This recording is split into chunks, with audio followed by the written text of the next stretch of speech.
মোহাম্মদ সাল্লাল্লাহু আলাইহি ওয়াসাল্লামের জীবনের শেষ মুহূর্ত। মাত্র 2 মিনিট চাচ্ছি সবার কাছে, এড়িয়ে যাবেন না। মোহাম্মদ সাল্লাল্লাহু আলাইহি ওয়াসাল্লামের জীবনের শেষ মুহূর্ত চলছে। হঠাৎ সেখানে একজন লোক এসে বললেন, সালাম, আমি কি ভেতরে আসতে পারি? ফাতেমা রাদিয়াল্লাহু তাআলা বললেন, দুঃখিত, আমার পিতা খুবই অসুস্থ। ফাতেমা রাদিয়াল্লাহু তাআলা দরজা বন্ধ করে রাসূলের কাছে গেলেন। মোহাম্মদ সাল্লাল্লাহু আলাইহি ওয়াসাল্লাম বললেন, কে সেই লোক? ফাতেমা বললেন, এই প্রথম আমি তাকে দেখেছি, আমি তাকে চিনি না।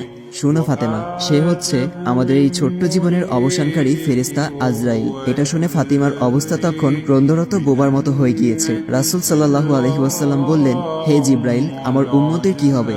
আমার উম্মতের নাজাতের কি হবে?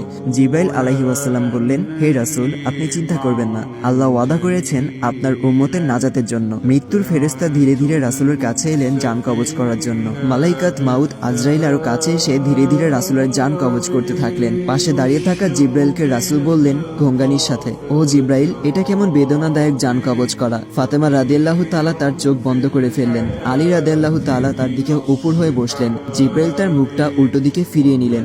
রাসূল সাল্লাল্লাহু আলাইহি ওয়াসাল্লাম বললেন, হে জিব্রাইল, তুমি মুখটা উল্টো দিকে ঘোরালে কেন?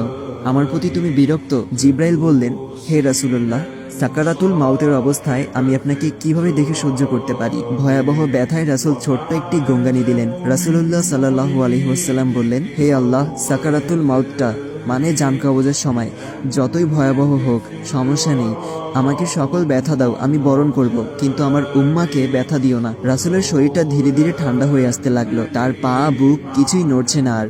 রাসূলের চোখের পানির সাথে তার ঠোঁটটা কম্পিত ছিল। তিনি কিছু বলবেন মনে হয়। আলী রাদিয়াল্লাহু তাআলা তার কানটা রাসূলের মুখের কাছে নিয়ে গেল। রাসূল বললেন, নামাজ কায়েম করো এবং তোমাদের মাঝে থাকা দুর্বলদের যত্ন নাও। রাসূলের ঘরের বাইরে চলছে কান্নার আওয়াজ।